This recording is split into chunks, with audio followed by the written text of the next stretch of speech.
नमस्कार दोस्तों, स्वागत है आपका आज के मुख्य समाचार में, जिसमें सबसे पहली और बड़ी खबर में आपको बताएंगे कि हरियाणा में बीजेपी को बड़ा झटका। सभी एग्जिट पोल में कांग्रेस पार्टी को बड़ी बढ़त, जिसके बाद भाजपा के लिए बज चुकी है खतरे की घंटी। पूरी खबर आपको जरूर बताएंगे। इसी के साथ खबर में आगे जिक्र होगा कि कोर्ट ने खारिज की चुनावी बॉन्ड योजना के फैसले पर पुनर्विचार याचिकाएं, कहा रिकॉर्ड में कोई त्रुटि नहीं। खबर में आगे जिक्र होगा कि योगी के अफसर नहीं सुन रहे, जयंत चौधरी के सांसद की बात, भावुक होकर कर दी अपील। आगे खबर में आपको बताएंगे कि अजय राय ने की इंदिरा फेलोशिप कार्यक्रम की शुरुआत, बोले राजनीति में बढ़ेगी महिलाओं की भागीदारी। और इसी के साथ आगे जिक्र होगा कि राहुल गांधी ने मोदी सरकार पर लगाया गंभीर आरोप, कहा दलितों का इतिहास मिटाया जा रहा है। दोस्तों, इसी प्रकार की तमाम बड़ी खबरें आपके लिए लेके आए हैं, लेकिन उससे पहले आपसे निवेदन की कृपया करके वीडियो को कीजिए लाइक और चैनल को सब्सक्राइब करके बेल आइकन दबाकर कमेंट में लिखे जय हिंद। दोस्तों, रुक करते हैं सबसे पहली और बड़ी खबर की तरफ। हरियाणा में कांग्रेस की सरकार, संभव एग्जिट पोल के नतीजों ने उड़ा दी है भारतीय जनता पार्टी की नींद। जी हां दोस्तों, आपको बता दें कि ध्रुव रिसर्च के सर्वे में सामने आया है कि हरियाणा में कांग्रेस की सरकार बहुमत से बन सकती है। सर्वे के अनुसार हरियाणा की 90 विधानसभा सीटों में से करीब 57 सीटें जीतने का अनुमान है और इसमें मार्जिन ऑफ एरर 5 सीटों का है। दोस्तों, आपको बता दें कि एबीपी न्यूज के वरिष्ठ पत्रकार दिवांग ने कहा कि जून में लोकसभा चुनाव के बाद ये पहला बड़ा चुनाव है। हरियाणा में बीजेपी 10 लोकसभा सीटों में से 5 ही जीत पाई थी। इसमें किसानों, पहलवानों और नौजवानों का गुस्सा था। अब ये देखना होगा कि इतने समय में क्या ये गुस्सा कम हुआ है या नहीं। साल 2014 में पीएम मोदी ने हरियाणा में 10 रैलियां की थी, लेकिन इस बार केवल 4 ही की। इस बार उस तरीके का जोरदार प्रचार भी कहीं नहीं दिखाई दिया। इसी के साथ हरियाणा में बीजेपी को 27 सीटें ही दे पा रहा है ध्रुव रिसर्च। जी दोस्तों, ध्रुव रिसर्च के पोल में कांग्रेस को पूर्ण बहुमत मिलता दिखाई दे रहा है, तो वहीं बीजेपी के खाते में 27 सीटें जाती दिखाई दे रही है। सर्वे में अन्य को भी 6 सीटें मिल रही हैं और इसको लेकर बीजेपी नेता अजय आलोक ने कहा कि वो एग्जिट पोल पर विश्वास नहीं करते। दोस्तों, आपको बता दें कि हरियाणा में ओवर कॉन्फिडेंस में भाजपा फंसती नजर आ रही है। बीजेपी ये मानकर चल रही थी कि लोकसभा चुनाव में जो झटका लगा उसका डैमेज कंट्रोल किया जा चुका है, लेकिन क्या हरियाणा में जो एग्जिट पोल का आंकड़ा है वो बीजेपी के ओवर कॉन्फिडेंस का नतीजा है? इस सवाल के जवाब में बीजेपी नेता अजय आलोक ने कहा कि राजनीति संभावनाओं का खेल है, किसी एक सर्वे के आंकड़े को फाइनल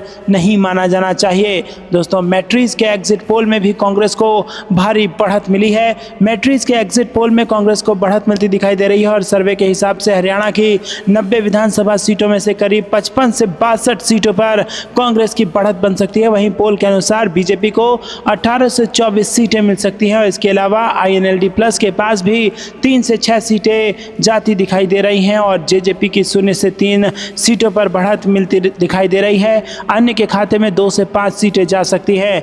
इंडिया टीवी के सर्वे में भी कांग्रेस को जबरदस्त बहुमत का अनुमान है। इंडिया टीवी के एग्जिट पोल ने हरियाणा में भारी अंतर से कांग्रेस की सरकार बनने की संभावना जताई। इस सर्वे के मुताबिक बीजेपी को 19 से 29 सीटों पर बढ़त मिल रही है, तो वहीं कांग्रेस 44 से लेकर 54 सीटों पर बढ़त बना रही है। इसके अलावा अन्य के खाते में 5 से 16 सीटें आ सकती हैं। पीपल्स प्लस सर्वे के अनुसार हरियाणा में कांग्रेस को 55 सीटों पर बढ़त मिल रही है, वहीं बीजेपी 26 पर सिमटती दिखाई दे रही है और इसके अलावा सर्वे के मुताबिक आईएनएलडी 2 से 3 सीटों पर, अन्य को 4 से 6 सीटें मिल सकती है। तो दोस्तों, हमने आपको तमाम ओपिनियन पोल बताए। इसी के साथ आपको बता दें कि दैनिक भास्कर के सर्वे में भी कांग्रेस को बहुमत नजर आ रही है। हरियाणा विधानसभा चुनाव के लिए दैनिक भास्कर के सर्वे के नतीजे भी कांग्रेस की सरकार ही बना रहे हैं। दैनिक भास्कर के एग्जिट पोल में 44 से 54 सीटें कांग्रेस जीत रही है और बीजेपी 19 से 29 सीटें ही जीत पा रही है। और इसी के साथ हरियाणा एग्जिट पोल के नतीजों पर अशोक तंवर की बड़ी प्रतिक्रिया सामने आ गई है।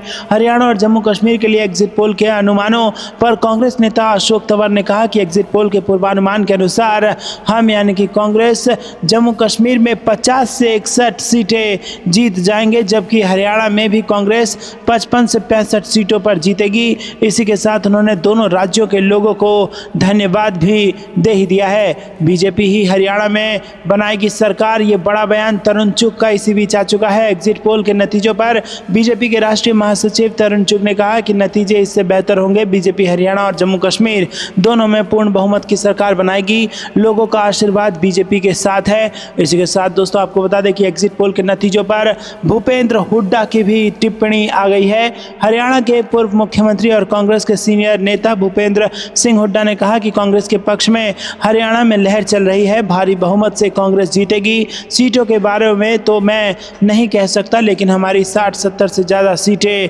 आने वाली हैं।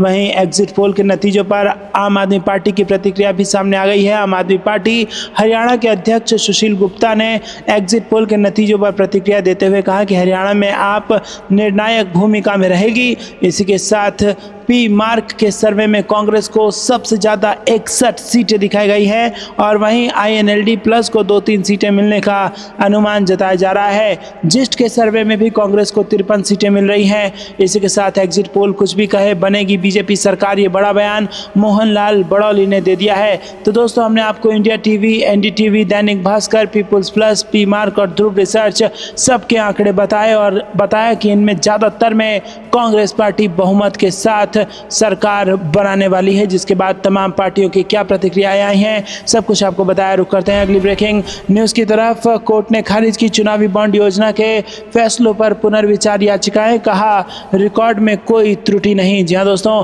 सुप्रीम कोर्ट ने अपने 15 फरवरी के फैसले पर पुनर्विचार की मांग करने वाली याचिकाओं को खारिज किया है और इस फैसले में केंद्र की नरेंद्र मोदी सरकार की चुनावी बॉन्ड योजना को रद्द किया गया था। मुख्य न्यायाधीश न्यायमूर्ति DY चंद्रचूड़ और न्यायमूर्ति संजीव खन्ना, न्यायमूर्ति BR गवई, न्यायमूर्ति JB पारदीवाला और न्यायमूर्ति मनोज मिश्रा की पीठ ने कहा कि रिकॉर्ड में कोई स्पष्ट त्रुटि नहीं है। शीर्ष कोर्ट ने पुनर्विचार याचिकाओं पर खुली अदालत में सुनवाई के आग्रह को भी खारिज किया। पीठ ने अपने आदेश में कहा कि पुनर्विचार याचिकाओं की जांच करने से पता चलता है कि रिकॉर्ड में कोई स्पष्ट त्रुटि नहीं है। सुप्रीम कोर्ट के नियम 2013 के XLVII नियम 1 के तहत पुनर्विचार का कोई मामला नहीं बनता, इसीलिए पुनर्विचार याचिकाएं खारिज की जाती हैं। रुक करते हैं अगली ब्रेकिंग न्यूज़ की तरफ। योगी के अफसर नहीं सुन रहे जयंत चौधरी के सांसद की बात, भावुक होकर की ये अपील। जी हाँ दोस्तों, उत्तर प्रदेश की राजनीति में एक बड़ी खबर सामने आ रही है।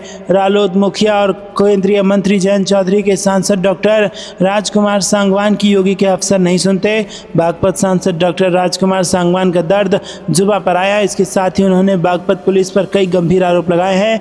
रालोद सांसद डॉक्टर राजकुमार सांगवान ने SP बागपत अर्पित विजयवर्गीय और पुलिस के खिलाफ मोर्चा खोल दिया है। उन्होंने कहा कि थानेदार निरंकुश हैं और SP की बात भी नहीं सुनते। थानेदार कप्तान सीधे हैं, आदेश देना नहीं जानते और उनकी सिपाही भी नहीं सुनता। बागपत में अपराध बढ़ता जा रहा है और मुकदमे नहीं लिखे जा रहे हैं। रुक करते हैं अगली ब्रेकिंग न्यूज़ की तरफ। अजय राय ने की इंदिरा फेलोशिप कार्यक्रम की शुरुआत, बोले राजनीति में बढ़ेगी महिलाओं की भागीदारी। जी हाँ दोस्तों, कांग्रेस के प्रदेश अध्यक्ष एवं पूर्व मंत्री अजय राय ने शुक्रवार को इंदिरा फेलोशिप कार्यक्रम की शुरुआत की। उन्होंने कहा कि पार्टी राजनीति में महिलाओं की भागीदारी बढ़ाने की पक्षधर है। इस कार्यक्रम से महिलाओं में नेतृत्व क्षमता विकसित होगी और आधी आबादी राजनीतिक क्षेत्र में सशक्त बनेगी। दोस्तों, रुक करते हैं अगली ब्रेकिंग न्यूज़ की तरफ। राहुल गांधी ने मोदी सरकार पर लगाया गंभीर आरोप, कहा दलितों का इतिहास मिटाया जा रहा है। जी दोस्तों, कांग्रेस सांसद राहुल गांधी ने महाराष्ट्र के कोल्हापुर में संविधान सम्मान सम्मेलन में कहा कि संविधान की रक्षा के लिए आरक्षण पर मौजूदा 50% की सीमा को हटाना जरूरी है। कांग्रेस और इंडिया गठबंधन ये सुनिश्चित करेंगे कि आरक्षण की इस 50% की सीमा को हटाने के लिए कानून पारित हो। कांग्रेस नेता ने कहा कि स्कूलों में दलितों या पिछड़े वर्गों का इतिहास नहीं पढ़ाया जा रहा है। उन्होंने आरोप लगाया कि जब उस इतिहास को मिटाने का प्रयास किया जा रहा है। राहुल गांधी ने कहा कि अगर आप OBC समुदाय को देखें, जैसे ही मैंने स्वप्निल कुमार से हाथ मिलाया जिन्होंने मुझे एक मूर्ति दी, संपर्क के साथ ही मुझे समझ में आ गया कि इस हाथ में हुनर है। जिन हाथों में हुनर होता है लोग उन्हें पीछे बिठा देते हैं। भारत में 24 घंटे हो रहा है। मैंने कभी स्कूलों में दलितों पिछड़ों का इतिहास नहीं पढ़ा। आज तो इससे भी उल्टा हो रहा है। जो उनका इतिहास है उसे किताबों से हटा दिया जा रहा है।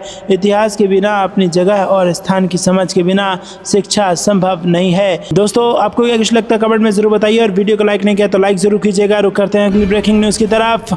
लोकसभा चुनाव में मतदान खत्म होने के बाद अब यहाँ पर एग्जिट पोल का दौर भी शुरू हो चुका है और ऐसे में आपको बता दें कि 2019 में क्या एग्जिट पोल आए थे और क्या नतीजे रहे थे और उसी हिसाब से हम आपको बताएंगे कि इस बार क्या होने वाला है। आपको बता दें कि 2019 के हरियाणा विधानसभा चुनाव में बीजेपी को 40 सीटें मिली थी, कांग्रेस को 31 सीटें मिली थी और अन्य को 19 सीटें मिली थी। और आपको बता दें कि जो आंकड़े एग्जिट पोल के आए थे वो तमाम इंडिया टुडे एक्सिस का हो, चाहे TV9 भारतवर्ष का हो या न्यूज़ न्यूज़ 18 IPSOS का हो। इसी के साथ कई सारे ऐसी एजेंसियां हैं, कंपनियां हैं, चैनल जो सर्वे कराते हैं, उनके आंकड़े आए थे। और उसमें आपको बता दें कि इंडिया टुडे एक्सेस ने बताया था कि बीजेपी को 38 सीटें मिल रही हैं, कांग्रेस को 36 मिल रही हैं, और बीजेपी को 38 की जगह 40 मिल गई थी और कांग्रेस को 31 मिली थी। तो बहुत करीब था इंडिया टुडे एक्सेस का। इसी के साथ TV9 भारतवर्ष ने बीजेपी को 47 सीटें दे दी थी, लेकिन बीजेपी को 40 सीटें ही मिल सकी थी। हालांकि ये भी ज़्यादा दूर नहीं था, लेकिन न्यूज़ 18 IPSOS का जो ओपिनियन पोल, जो एग्जिट पोल आया था, उस एग्जिट पोल में बीजेपी को 75 सीटें दी गई थी। और इसके बाद ये कहा जा सकता है कि न्यूज़ 18 का जो था एग्जिट पोल वो सटीक नहीं था, बिल्कुल बेकार था। और इसी के साथ पैट्रियोटिक वोटर 46 सीटें बीजेपी को दिला रहा था। रिपब्लिक मीडिया जो है वो बीजेपी को 58 सीटें दिला रहा था, लेकिन बीजेपी को सिर्फ 40 सीटें मिली। वहीं आपको बता दें कि ABP न्यूज़ सी वोटर बीजेपी को 72 सीटें दिला रहा था 2019 में, लेकिन सिर्फ बीजेपी को 40 सीटें मिली। न्यूज़ एक्स पोल स्टार्ट भी 77 सीटें दिला रहा था, लेकिन 40 सीटें मिली। और टाइम्स नाउ भी यहाँ पर बीजेपी को 77 सीटें दिला रहा था 90 में से, लेकिन यहाँ पर जो असली आंकड़े आए वो 40 पर ही सिमट गए। तो दोस्तों, ऐसे में कहा जा सकता है कि इंडिया टुडे एक्सेस का जो आंकड़ा था वो बीजेपी को जितनी सीटें मिली हैं और कांग्रेस को जो सीटें मिली हैं उसको लेकर कहीं ना कहीं करीब और सटीक था इंडिया टुडे एक्सेस का। इस बार किसके ओपिनियन पोल में क्या कुछ आंकड़े आते हैं और किसका सटीक आंकड़ा आता है वो 8 तारीख को सही से पता चलेगा। लेकिन और जिस प्रकार से किसानों और पहलवानों का मुद्दा है हरियाणा के चुनाव में, वो कहीं ना कहीं कांग्रेस की जीत की तरफ इशारा कर रहे हैं। आपको क्या कुछ लगता है कमेंट में जरूर बताइएगा। वीडियो को लाइक नहीं किया तो लाइक जरूर कीजिएगा और चैनल को सब्सक्राइब करके रख लेंगे तो पल पल की खबर आप तक पहुंचेगी। सब जो करते हैं अगली ब्रेकिंग न्यूज़ की तरफ। हरियाणा में भाजपा की वापसी, रात में सूरज निकलने जैसा किसान नेता राकेश टिकैत ने दिया यह बयान। जी हाँ दोस्तों, आपको बता दें कि हरियाणा विधानसभा चुनाव का माहौल पूरी तरीके से बन चुका है और गरमाया भी हुआ है। 5 अक्टूबर को वोट भी यहाँ पर डाले जा रहे हैं। सभी राजनीतिक दल अपनी रणनीतियों में जुटे हैं, बड़े नेता चुनावी सभाएं कर रहे हैं और किसान मुद्दा प्रमुखता से उभरा है। भाजपा और कांग्रेस दोनों ही जीतने के लिए एड़ी चोटी का जोर लगा रहे हैं। चुनाव परिणाम 8 अक्टूबर को आएंगे जो स्पष्ट करेंगे कि जनता का मन किस ओर है। भाजपा और कांग्रेस दोनों ही चुनाव मैदान में कड़ी मेहनत कर रही है। PM मोदी और राहुल गांधी जैसे बड़े नेता चुनावी सभाएं कर चुके हैं और सभी दल जीतने के लिए सभी कोशिशें कर रहे हैं। दोस्तों, भाजपा को सत्ता विरोधी लहर का डर है। इसका मतलब है कि जनता इस बार भाजपा को पसंद नहीं कर रही है। वहीं कांग्रेस में कुछ बागी नेता हैं जो पार्टी को नुकसान पहुंचा सकते हैं। किसानों का मुद्दा चुनाव में बहुत महत्वपूर्ण है। किसान भाजपा के खिलाफ हैं और कांग्रेस ने किसानों का समर्थन किया है। किसान नेता राकेश टिकैत का कहना है कि इस बार हरियाणा में भाजपा की सरकार नहीं बनेगी। राकेश टिकैत ने कहा कि सरकार किसानों से बातचीत नहीं कर रही है। उन्होंने कहा कि किसान आंदोलन के दौरान बातचीत नहीं हुई। टिकैत का मानना है कि जो नेता किसानों के लिए काम करेगा वही मुख्यमंत्री बनेगा। किसान नेता ने विनेश फोगाट के कांग्रेस में शामिल होने का समर्थन किया और उन्होंने कहा कि ये उनके लिए सही रास्ता है। अगर वो खेल मंत्रालय पाती हैं तो उन्हें युवा खिलाड़ियों के लिए अच्छी योजनाएं बनानी चाहिए। रुक करते हैं अगली ब्रेकिंग न्यूज़ की तरफ। हरियाणा का प्रचार थमते ही मिशन महाराष्ट्र पर निकले राहुल गांधी, खेलेंगे लोकसभा चुनाव वाला दाव। जी हाँ दोस्तों, हरियाणा में गुरुवार शाम चुनाव प्रचार थम गया तो राहुल गांधी की नज़र अब महाराष्ट्र पर है। महाराष्ट्र में विधानसभा चुनाव की घोषणा में अब ज़्यादा दिन का समय नहीं रह गया है। राहुल गांधी कोल्हापुर से चुनाव प्रचार की शुरुआत कर देंगे। जानकारी के मुताबिक शाम 6 बजे छत्रपति शिवाजी महाराज की मूर्ति का अनावरण करेंगे और इसके बाद 5 अक्टूबर को राहुल संविधान बचाओ सम्मेलन में हिस्सा लेंगे। कोल्हापुर से चुनावी अभियान की शुरुआत के पीछे ऐतिहासिक वजह है। सबसे पहले 1902 में निचली जातियों को 50% आरक्षण देने का काम शाहू जी महाराज ने कोल्हापुर में अपने शासन के दौरान किया था। कहा जाए तो राहुल गांधी आरक्षण की देने वाली धरती से प्रचार शुरू कर रहे हैं, जिसका एक बड़ा राजनीतिक संदेश जाना तय है। दोस्तों, कांग्रेस सूत्रों से जानकारी के मुताबिक विधानसभा चुनाव की घोषणा से पहले ही कांग्रेस को टिकट के लिए हजारों आवेदन मिल रहे हैं। महाराष्ट्र कांग्रेस को राज्य भर से 1830 से अधिक आवेदन मिल चुके हैं।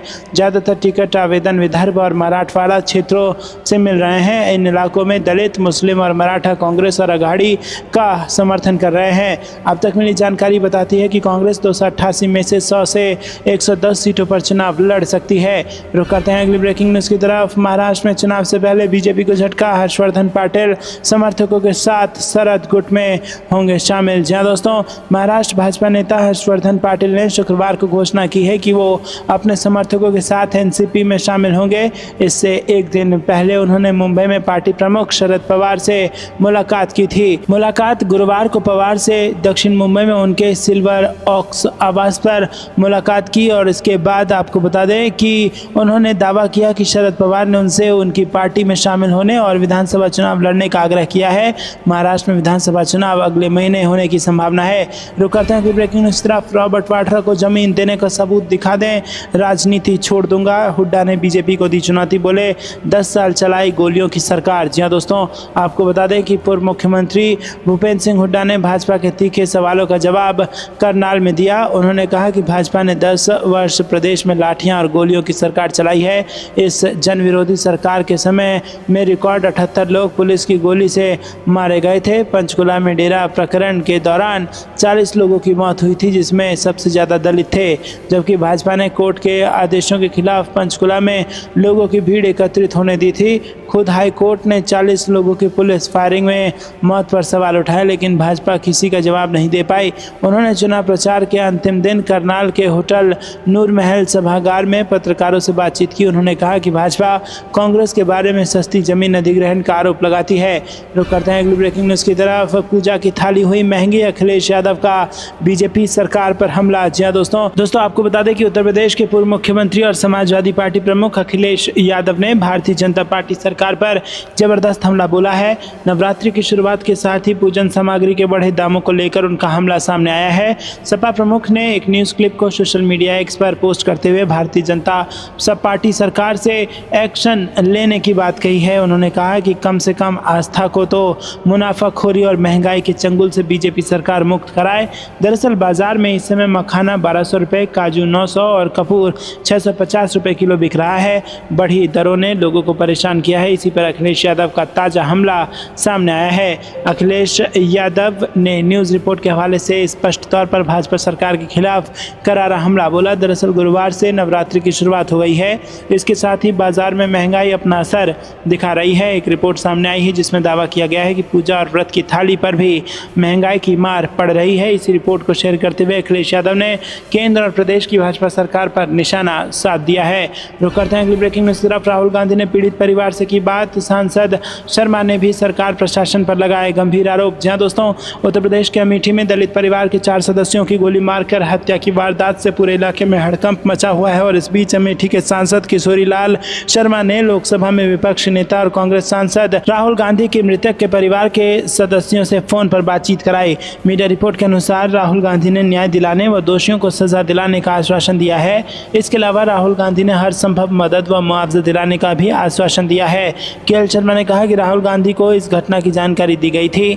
राहुल गांधी ने मुझे परिवार के साथ रहने को कहा है। मैं कल से लगातार परिवार के संपर्क में हूँ। राहुल गांधी ने पीड़ित परिवार से फोन पर बात की है। इस वारदात को लेकर सांसद शर्मा ने सरकार और प्रशासन पर गंभीर सवाल उठाए हैं। उन्होंने कहा कि दोषियों को किसी भी कीमत पर बख्शा नहीं जाना चाहिए और उनके खिलाफ कठोर कार्रवाई की जानी चाहिए। सांसद किशोरी लाल शर्मा ने कहा कि मैं लगातार मृतक के परिजनों के संपर्क में हूं और उनकी समस्याओं को समझ रहा हूं। ये घटना एक गंभीर अपराध है और इसमें रायबरेली पुलिस की बड़ी लापरवाही है। उन्होंने आरोप लगाया कि यदि समय रहते कार्रवाई की गई होती तो शायद ये दुखद घटना न होती। किशोरी लाल ने प्रशासन से मांग की है कि आरोपियों के खिलाफ कठोर कार्रवाई की जाए ताकि समाज में कानून और व्यवस्था की स्थिति को बनाए रखा जा सके। उन्होंने कहा कि हमारी जिम्मेदारी है कि हम ऐसे मामलों में तुरंत और सख्त कदम उठाएं ताकि भविष्य में इस तरह की घटनाएं दोबारा ना हो। बता दें कि जिले के शिवरतनगंज थाना क्षेत्र के अहोरवा भवानी चौराहे के पास गुरुवार को एक सरकारी स्कूल के शिक्षक सुनील, उनकी पत्नी पूनम और 2 बच्चों के अज्ञात हमलावरों ने गोली मारकर हत्या कर दी थी। दोस्तों आपको क्या कुछ लगता है कमेंट में जरूर बताइए। रुक करते हैं अगली ब्रेकिंग न्यूज़ की तरफ। बीजेपी को लगा बड़ा झटका, अशोक तंवर की घर वापसी, राहुल गांधी ने कांग्रेस में कराया शामिल। जी दोस्तों, हरियाणा में विधानसभा चुनाव के प्रचार के दिन भाजपा को बड़ा झटका लगा है। पूर्व सांसद अशोक तंवर की एक बार फिर से घर वापसी हुई है। राहुल गांधी ने उन्हें कांग्रेस में शामिल कराया। राहुल गांधी ने उन्हें कांग्रेस पार्टी का पटका पहनाकर स्वागत किया।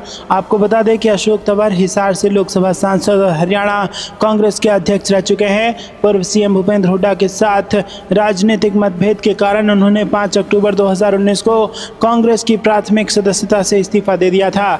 इसके बाद अशोक तंवर आम आदमी पार्टी में शामिल हुए। आम आदमी पार्टी ने उन्हें हरियाणा चुनाव अभियान समिति का अध्यक्ष बनाया था और वो इससे खुश नहीं थे। इसके बाद उन्होंने आम आदमी पार्टी छोड़ दी और भाजपा में शामिल हो गए। भाजपा ने लोकसभा चुनाव में उन्हें सिरसा से टिकट दिया था, वो हार गए थे। हरियाणा विधानसभा चुनाव से पहले आम आदमी पार्टी को बड़ा झटका देते हुए नीलौखड़ी सुरक्षित सीट से पार्टी उम्मीदवार अमर सिंह बुधवार को कांग्रेस में शामिल हो गए। तो दोस्तों यहाँ पर आपको बता दें कि हरियाणा से बड़ी खबर आ रही है, जहां पर बीजेपी को बड़ा झटका लगा है और अशोक तंवर की घर वापसी हो चुकी है।